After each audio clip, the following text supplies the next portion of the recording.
De uma hora para outra, o seu filho começa a apresentar um desempenho escolar diferente, abaixo do esperado ou incompatível com o que ele habitualmente apresentava. Essa queda pode se dar de maneira pontual, repentina, mas também lentamente. A gente observa através das notas nas avaliações, nos trabalhos, e também por um desinteresse pelas tarefas de casa, redução na participação em sala de aula, a distração, a dispersão. Qualquer uma dessas situações pode aparecer ao longo da vida escolar e muitas vezes a família não sabe o que fazer com isso. O primeiro fator é a gente conversar com essa criança, tentar descobrir no ambiente que ela está convivendo, tanto dentro da escola, às vezes um desentendimento com alguma colega, com um amigo durante aquela semana, coincidiu com aquela tarefa, com aquela avaliação, a criança perdeu aquele foco e daí aquela nota daquela avaliação tem uma queda. Mas em linhas gerais, geralmente ela está muito ligada à ordem afetiva, né? E também às vezes um fator médico mesmo, uma coisa clínica que tem que ser investigada. Em relação ao fator afetivo, a gente pode abordar temas assim, às vezes, coisinhas simples, até uma viagem do casal, os cuidadores da criança naquele período das avaliações.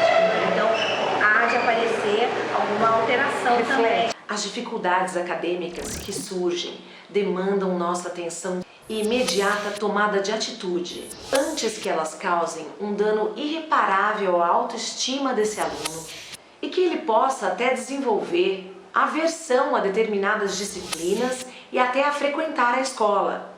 É preciso investigar se o baixo rendimento dessa criança ou adolescente está relacionado a problemas com a escola ou aos relacionamentos dessa criança ou adolescente no ambiente escolar, aos conflitos familiares, a perdas que esse aluno sofre ou as separações que ele tem vivenciado.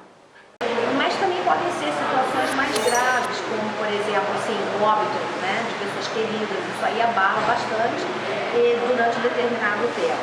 Se a gente conversando com esse aluno, com essa criança, com a família, se não perceber que nada no cenário esse aluno mudou, então a gente pode pensar na possibilidade de encaminhar para que um médico faça um exame clínico, às vezes submeta essa criança até alguns exames, como o exame audiométrico, consultar um oftalmologista, porque são situações que a gente já pode trabalhar de maneira preventiva, né? Se a criança não tenha nenhuma possibilidade de uma situação de um reforço negativo. Cada caso é muito particular, você tem que avaliar mais a fundo, né? A psicologia ajuda bastante, né? Esses casos a dar, né, um direcionamento, a trabalhar questões internas dessa criança. Isso, e da família também. E da família junto, né? E aí, quando a gente vê que é necessário, sim, acho que é ótimo o encaminhamento também para outros recursos, né? Para psicopedagoga, para o yoga. Sim, ela disse yoga. A prática é uma alternativa, um tratamento complementar que promove equilíbrio físico, mental e psíquico. O yoga é uma oportunidade, um espaço onde elas têm de entrar em sincronia com o corpo e a mente entram em sincronia, né? E isso faz com que elas consigam estar mais integradas, mais conectadas e vai refletir na vida em tudo, né? Na escola também os estudos melhoram bastante, então eles têm aquele momento presente, porque a gente trabalha muito aquela questão do momento presente. A ação está aqui agora, a ação está a estudar para uma prova, então minha mente está toda focada no meu estudo. Então são comandos que a gente vai dando através dessas práticas. Então os pais relatam para a gente que tem melhorado bastante os estudos, a concentração em sala de aula, a convivência familiar, social. Nós podemos também lançar mão dos professores particulares. O trabalho deles pode ser muito bem-vindo quando a criança perdeu a aula por alguma razão, se ausentou, mudou de escola, ela perdeu o conteúdo, então precisa dar aquele empurrão e ela pegar o fio da meada. Esse canal de comunicação serve para que eu leve orientação de especialistas até vocês.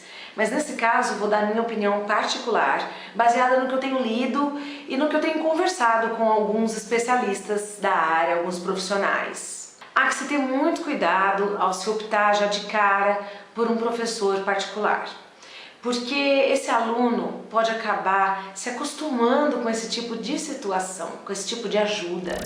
Ele pode usar de muleta, pode deixar de prestar atenção na aula porque ele sabe que em casa ele vai ter alguém que o ajude. Isso pode até baixar a autoestima. E além do mais, a gente pode estar camuflando uma dificuldade, camuflando um distúrbio de comportamento, mascarando alguma razão de ordem afetiva que poderia ser resolvida muitas vezes com diálogo, a conversa com o professor, com a coordenação dessa escola, com essa criança, ou ela passar por um atendimento psicológico temporário, para que se investigue realmente a razão dessa dificuldade no aprendizado. Agora, se aquela criança, aquele adolescente, não prestou atenção na sala de aula, a família está providenciando um professor particular, ele cada vez mais vai ser associado à indisciplina dentro da sala e à falta dessa rotina de estudo dentro de casa, porque alguém vai providenciar por ele isso daí, entendeu? Então ele mais ou menos exercita para a prova, mas não quer dizer que ele aprendeu aquele assunto.